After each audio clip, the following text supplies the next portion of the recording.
Abrimos el segundo programa dedicado a la ciudad de las damas. Recordamos que se trata de dar una nueva visión de la historia tomando como foco a las mujeres. A través de ellos estamos desvelando las investigaciones de las historiadoras María Dolores Ramírez e Inmaculada de Castro sobre el papel de la mujer en todos los ámbitos de la vida, tomando como referencia una población media como puede ser Montilla, desde el siglo XVI al XX.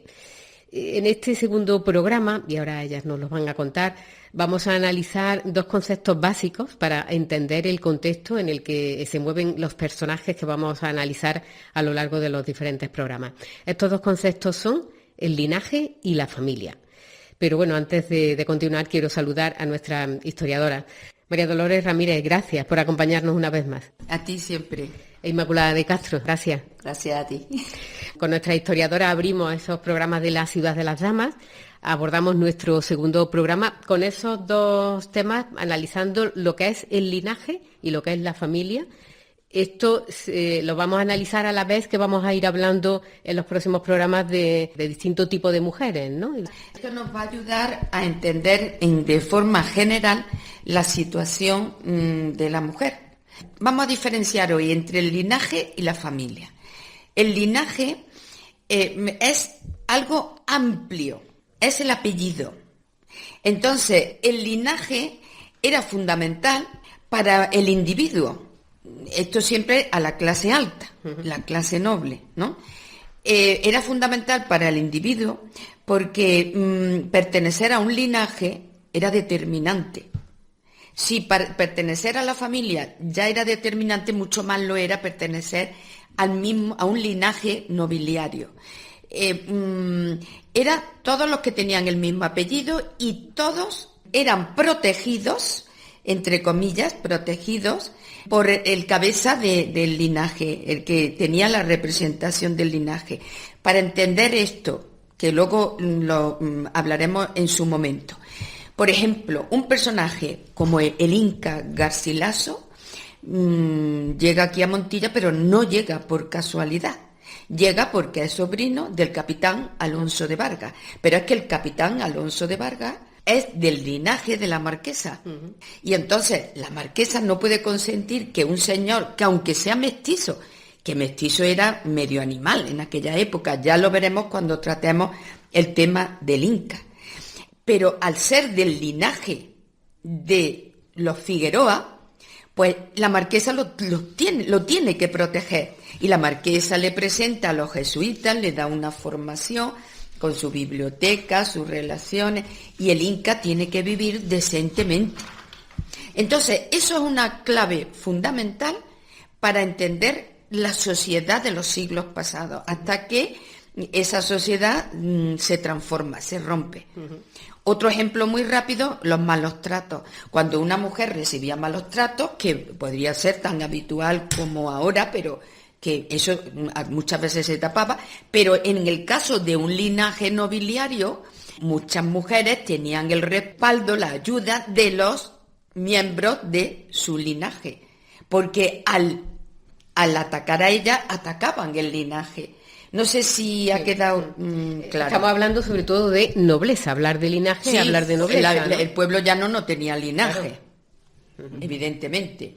El pueblo, la clase media y la clase baja, la familia. La familia.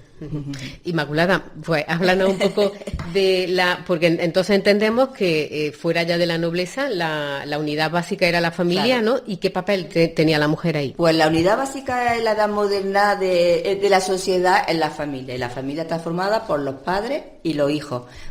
Podría ser un poco más extensa que ahora, ¿no? Porque los abuelos también formaban parte muy importante de la familia, pero era eso, ¿no? Padres y los hijos. ¿Qué papel desempeñaba la mujer en esa sociedad? Cuya unidad básica es la familia. Pues un historiador del siglo XVIII, Richard Steele, definió a la mujer como una hija, una hermana, una esposa y una madre.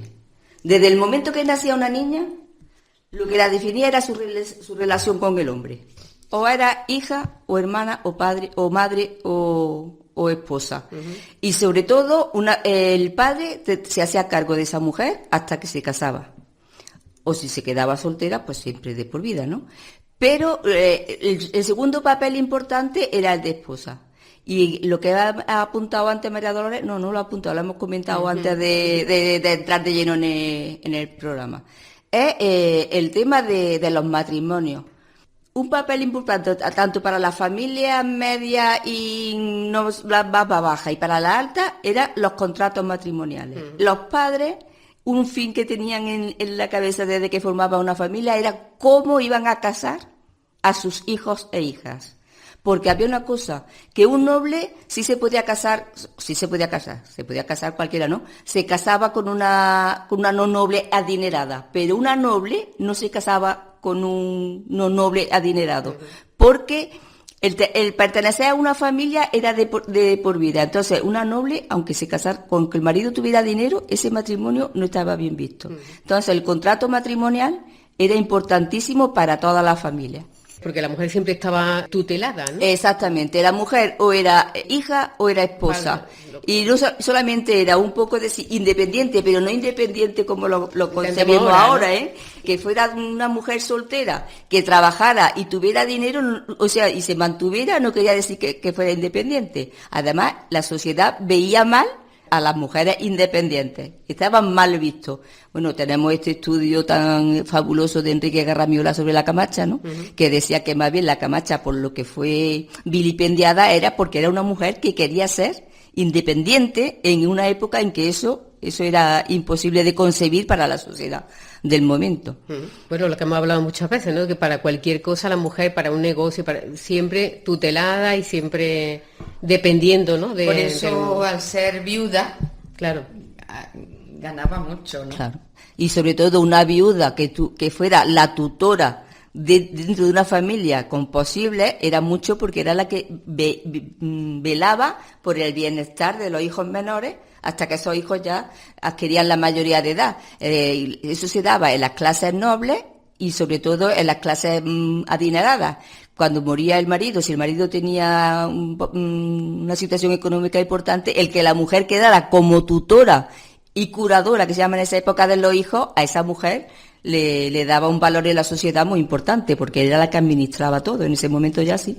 Bueno, vamos a hablar de los tipos de matrimonio, porque en la civilización cristiana se impuso lo que es el matrimonio monógamo, ¿no?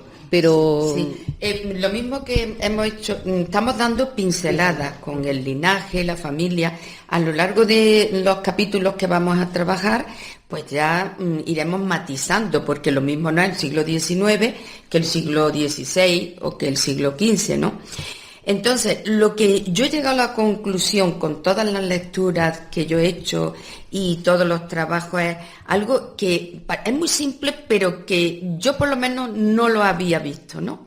Y es que aunque la sociedad española, en general la sociedad occidental, los matrimonios son monógamos, no es así, no es cierto. El hombre era polígamo. ¿Por qué? Pues porque el hombre tenía siempre amantes, siempre. ¿Por qué? Porque los matrimonios eran contratos, fundamentalmente económicos, o en la nobleza por títulos, por unirse a títulos. Entonces, el amor, hay gente que no está de acuerdo con que se dice que el amor es un invento del romanticismo. Yo voy a más, yo creo que el amor es un invento de Hollywood.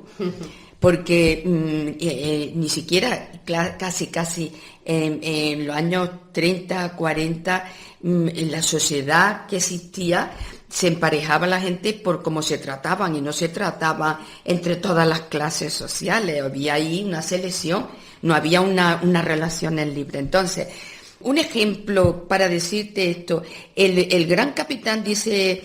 Nieto Cumplido, en la biografía maravillosa que hace del gran capitán adolescente, joven, que el gran capitán convivió con sus hermanos, pero los hermanos no eran solo los de su madre, sino que tenía un montón de hijos ilegítimos. Y eso se aceptaban. La madre del gran capitán los aceptaba como hijos, el linaje que decíamos, o la familia, ¿no? Eso en la época del gran capitán. Yo he conocido en mi niñez, que al ir despertando en la juventud se me explicó que por ejemplo un señor en concreto de aquí de Montilla, lo había muchos, ¿no? Tenía su querida en su casa y a la mujer le decía, esto mándaselo a la niña, y la niña era la que él había elegido, y su mujer era la madre de sus hijos legítimos.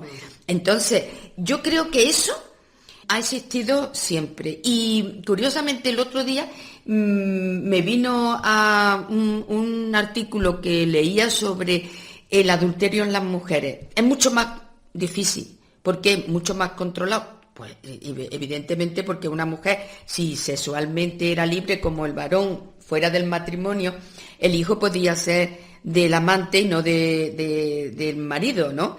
Y el marido eso no lo podía consentir porque no le iba a dejar la herencia al hijo del amante de su mujer. Entonces, ahí, no obstante, se conocen muchos casos de mujeres que una vez que el matrimonio tenía ya su hijo, dormían separados y no pasaba nada, y ella tenía su rollo, y no. Mucho en la literatura, ha atacado muchísimo estas relaciones extramatrimoniales de las mujeres en sus novelas. Y entiendo que esta situación se daba en todos los niveles, tanto nobleza como... Yo creo, por lo que yo he leído, yo creo que lo más libre era el pueblo llano. La mujer del pueblo llano era la más libre. La clase media la peor, porque ni podía trabajar, ni tenía muchas veces dinero para, ¿no? Y tenía que estar supeditada a esa sociedad controlada, muy controlada por la sociedad. Sin embargo, la clase alta, pensemos en una duquesa de Alba, una duquesa de Osuna, que en el siglo XVIII tenían sus amantes, pero sin problema. Ellas estaban por encima de... Cuando hablamos de Juan Carlos, eso era en sus antecesores, era corriente, pero no solo en sus antecesores, en los nobles, en los comerciantes, en muchos hombres. Los adinerados, los que podían mantener...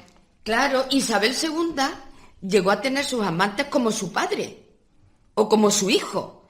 Pero ¿qué pasa? Que una sociedad burguesa, como era la del siglo XIX, con una mentalidad burguesada, pues la atacan por ahí. Y eso fue utilizado para desprestigiar a la monarquía. Pero ella no hizo más ni menos que hicieron su padre y su hermano, o sea, y su hijo, que fueron reyes. La reina Victoria de Inglaterra, que dicen que era tan amante de su marido, tuvo su rollo, o sea, es que... Sí, que era algo... Era la institución del matrimonio, pero luego se aceptaba sin que se notara. ¿No pasaba con la iglesia lo mismo? Los curas tenían que ser célibes, ¿no? Y todos los problemas que ha tenido la iglesia por esa razón, ¿no? Porque curas con hijos, con mujeres, con la barragana. O sea que una cosa es la ley o la institución y otra cosa es como la vida diaria, ¿no? Uh-huh. Entonces se ha dado, pues, sin ir más lejos, la iglesia un ejemplo que lo hemos tenido en los siglos pasados. Pero es que la iglesia, como ya sabemos, no está aparte. La iglesia claro, está en una sociedad, está dentro de ella, y los altos cargos eclesiásticos son los nobles, el equivalente a los nobles. No me refiero a los altos cargos eclesiásticos solamente, los curas llanos de pueblos pequeños. Claro, los párrocos. Vamos, y yo tengo un antepasado que familiar muy directo. Sí, claro, y aquí en Montilla sabemos este era hijo del cura. Claro. Pero los nobles... los altos cargos eran el equivalente a la nobleza, y los párrocos pues era una forma de ascender. Hacerte cura era una forma de ascender en el pueblo llano. Entonces es que no nos tiene que extrañar todo esto. De todas maneras, esto es una hipocresía lo que estamos diciendo, pero también iniciábamos nuestro encuentro con la hipocresía actual, ¿no? La cantidad de hipocresía que tenemos en nuestra... O sea, que no nos tiene que extrañar. Redondeando ya este tema, que a pesar de haber unas relaciones monógamas, pues existen muchísimos hijos ilegítimos, y hijos de... relaciones extramatrimoniales. De todo... Bueno, dentro un poco de esos matrimonios, ¿no?, que se concertaban, ¿no?, está el tema de las dotes, ¿no? Claro, porque el formar una familia tiene que independizarse la mujer de su casa y el hombre de la suya, tienen que crear una familia nueva con un patrimonio, con una base económica. Entonces, la dote no es una cosa de la edad moderna, es una cosa que viene de los romanos y si vemos las sociedades tribales de ahora, no existe el documento de la escritura de dote, pero en la tribu, pues, te va mi hija y te doy 2 cabras, te doy 2 vacas. No lo formalizan como lo hacemos nosotros con un documento notarial, pero el hecho es el mismo, ¿no? Siempre cuando la mujer se ha ido de su casa, el padre ha aportado algo. La dote la aporta la mujer y normalmente la dote es la legítima que le correspondería a esa mujer. Vemos en la escritura de dote como especifican en algunas ocasiones que es la legítima que le corresponde de su madre o de su abuela, incluso. Y la dote es un dinero o unos bienes privativos de la mujer. Mientras el matrimonio está unido, el hombre administra ese dinero, esa dote. Pero en el caso de que hubiera una separación, un divorcio, incluso que la mujer muriera, el marido no podía hacer uso de esa dote, porque eso pasaba a su hijo. Es una cosa privativa de la mujer. Y luego otro aspecto muy importante dentro del matrimonio, de ese contrato matrimonial, es las arras. Que las arras las aporta el marido.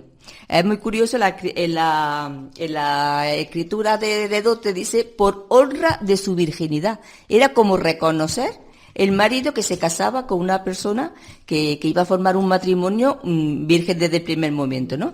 Y normalmente el marido lo que aportaba era un 10% de sus bienes, de su riqueza. Si él tenía 400.000 maravedí, podemos decir, de riqueza patrimonial, pues aportaba el 10%, 40.000, ¿no? Esa arra ya formaban parte dentro del matrimonio y era como un regalo que el hombre le hacía a la mujer. El hombre ya de esa arra se desentendía, ¿no? Si la mujer, el matrimonio se disolvía, las arras tenían que pasar a la mujer, porque ese era su capital. Es un poco dentro de esa sociedad que sabemos que existía en los siglos que nosotros estudiamos, hasta el siglo XX, el sometimiento de la mujer al varón, pero eso era una forma de protegerla. El marido tenía que responder de tanto de la dote como de las arras. Pero en un caso de muerto, la dote era de ella. La dote siempre es de ella. Y si muere son sus herederos. Sí. Nunca pasa al marido. Además, yo en el archivo municipal he encontrado expedientes, ¿no?, de embargo a maridos porque han dejado de pagar una hipoteca o un préstamo que tuvieran. Y entonces la mujer dice, embárgale todo lo que tenga, pero esto era lo que yo aporte al matrimonio, es mi dote, y de ahí eso no se puede tocar, porque eso siempre será de ella o de su heredero. Lo que se mantiene actualmente en la ceremonia del matrimonio de las arras, está todo relacionado con todo esto. Pero yo veo, al principio era como la venta, como ha dicho Inmaculada, como la venta de la mujer, el padre, pero ya en la sociedad que estudiamos es más bien la defensa de la mujer. Sí, porque esa mujer no se quede nunca sin su no dinero. No es que decir, yo te vendo a mi hija, sino que no. mi hija tiene esto y tiene que recibir de ti esto, y eso es lo que mi hija va a tener para su defensa, para no ser una carga en el matrimonio para el marido. Bueno, una cosa que yo quería hacer un inciso es que, por ejemplo, la escritura de dote, ¿cuántos matrimonios se daban en Montilla, por ejemplo, en 1570, en un año determinado? Pues no sé si se daban 50 matrimonios al año, pero no todos los matrimonios hacían la escritura de dote, porque una persona podía llevar de dote una enagua, una mesa, una silla y una sábana, por ejemplo, y no hacían la escritura, era la dote que ella llevaba, pero porque de 3 años que yo he analizado solamente he encontrado 10 escrituras de dote. O sea que 10 matrimonios en 3 años en Montilla no se dieron. Hacían la escritura de dote en los que aportaba un cierto capital, ¿no? El pueblo llano no hacía la escritura. Lo que pasa es que con el tiempo yo he encontrado dotes, entre ellas la de mi abuela paterna, que no eran una dote, y con ella he visto dotes, hay dotes diferentes. Sí, Conforme claro. nos vamos acercando a nuestra época, la dote la hace más gente. Claro. En esa época que tú has Sí, citado. sí, pero aparte dentro de esas... Aunque no tuvieran grandes capitales. Dentro de esas que yo he visto, hay dotes pequeñitas y dotes grandísimas. La que más he visto es una dote que era de casi 400.000 maravedíes. Aportaba medio Y cortijo. no podría ser, Inmaculada, la razón de que no estuviera, que tú no hayas encontrado dotes de esa época, que no se hicieran o que se haya perdido en los protocolos. Yo creo que no se hacían porque estudiando la literatura que hay sobre el tema, en Europa, por ejemplo, comentan los historiadores que las mujeres trabajaban, las solteras, si no tenían una familia que le pudiera dar una dote para pagarse su dote para cuando se casaban. Trabajaban en el hilado, eran costureras, Sí, sí. muchas en el servicio doméstico, pero yo no sé si en Europa esas escrituras de dote existen. De esas solteras que las que aportan la dote son ellas mismas con su trabajo. Porque se lo hacen ellas mismas. Exactamente. Yo aquí, las que yo he visto, ya te digo, que he visto un protocolo de 1571 a 1573. Eso está por estudiar. Eso está por estudiar. Eso Por está eso por es tan estudiar. interesante ir a protocolos, como está haciendo ella, ir a protocolos, sacar la documentación y ya no hablar en teoría, sino ver en la práctica qué Exactamente. pasa, ¿no? Porque este ¿Qué autor... es lo que hace el historiador? Eso es lo que hace el Porque esto investigador. que estoy el comentando- investigador. de que diciendo que las solteras trabajaban para conseguir o sea, las solteras de familia menos acomodadas trabajaban para conseguirse su dote, me imagino que eso se lo han inventado, se lo han tenido que constatar documentalmente. Claro. Yo, del legajo que he visto, no se me ha dado ningún caso de eso. O puede que no pasaran por la notaría. Ujú. Puede que Sí, tuvieran sí, sí. un documento sin más, que no estuviera porque Protocolizado. Pues sí, puede ser. Y luego, por ejemplo, también es importante saber que la dote no solamente la llevaban las personas pudientes o las hijas de familia. Había instituciones que se encargaban de recoger dotes, de que la gente más pudiente donaran dinero a ella para darle una dote, porque darle una dote a una mujer es darle un futuro. Y luego las religiosas también tenían que llevar su dote. Lo que pasa que esa dote no era como las casadas, muebles, ropa de calle para poder alternar o de eso, sino que era un dinero o casas o propiedades. Pero para entrar en un convento, lo mismo que para el matrimonio, hacía falta una dote. Esto hay que matizarlo mucho, pero en general eso. Porque, por ejemplo, los inicios de Santa Clara es que no quieren pedir dote para que no haya diferencia entre las ricas y las pobres, pero eso no lo van a permitir porque una mujer no puede estar pidiendo como un franciscano por la calle y entonces el papado lo prohíbe, o sea, pero en general la dote es lo que la mujer no es una carga donde vaya al convento o al matrimonio, sino que es lo que ella aporta.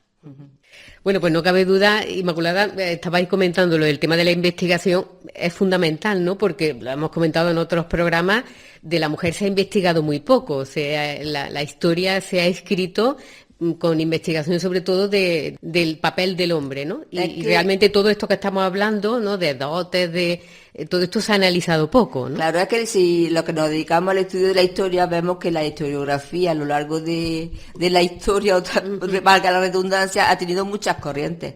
Lo que se estudiaba en el siglo XVIII, lo que se estudiaba en el siglo XIX y lo que se estudia en el XX y en el XXI es distinto. Por ejemplo, yo el otro día comentaba con María Dolores, estos protocolos notariales que estamos ahora analizando minuciosamente han estado en el archivo de la notaría siempre, desde que se hicieron esas escrituras. Pero, ¿han ido los historiadores, los investigadores a analizar esas escrituras? No, estamos yendo ahora porque la corriente historiográfica le está dando un papel muy importante a la mujer, que siempre ha sido la gran olvidada. Estas dotes se otorgaban en el siglo XVI, en el XVII, en el XVIII. Esas escrituras están ahí. Claro. Las dotes, los arrendamientos, las obligaciones, las escrituras de censo, la venta de esclavas, todo eso ha estado ahí. Pero lo que pasa es que no se ha mirado la historia con esos ojos, que es lo que ahora pretendemos María Nosotros Dolores y yo. ponemos el foco en las mujeres. Y eso se ha hecho poquísimas veces. Porque no ha interesado. Porque el hecho de ser mujer ya era... no tenía valor. No tenía valor para el historiador tradicional, ¿no? Entonces, a nosotros lo que nos interesa es ver esa documentación que estamos diciendo, que una que no la ha visto nadie, por ejemplo, las dotes aquí en Montilla, que yo sepa, no se han trabajado las dotes para ver qué aportaban esas mujeres, ¿no? O cualquier otro, los mismos conventos, ¿no? Es un mundo que se ha visto siempre como un mundo donde aparcamiento de mujeres, ni mucho menos.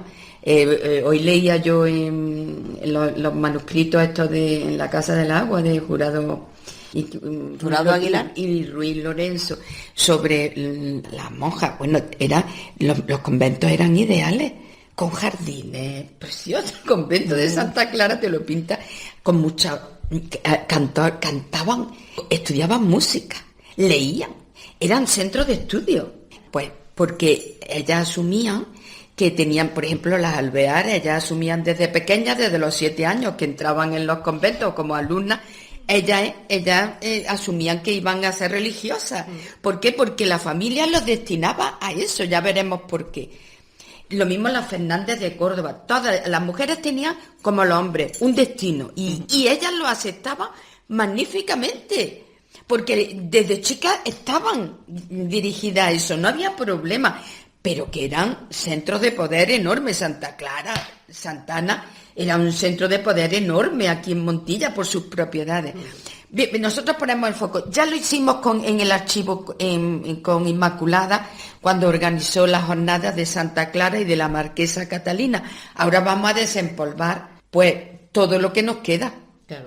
Y está claro que tenemos mucho que descubrir, vosotras mucho que seguir investigando y bueno, conoceremos mucho más y mejor, ¿no?, a la mujer, pues a través también de estos archivos de Montilla, que bueno, como muchas veces dicen, no somos una isla, ¿no? Lo que ocurría aquí es lo que ocurría en otros lugares, ¿no? Claro. Y así vamos analizando la historia. Claro. Bueno, pues María Dolores Inmaculada, muchísimas gracias. Y hasta el próximo programa.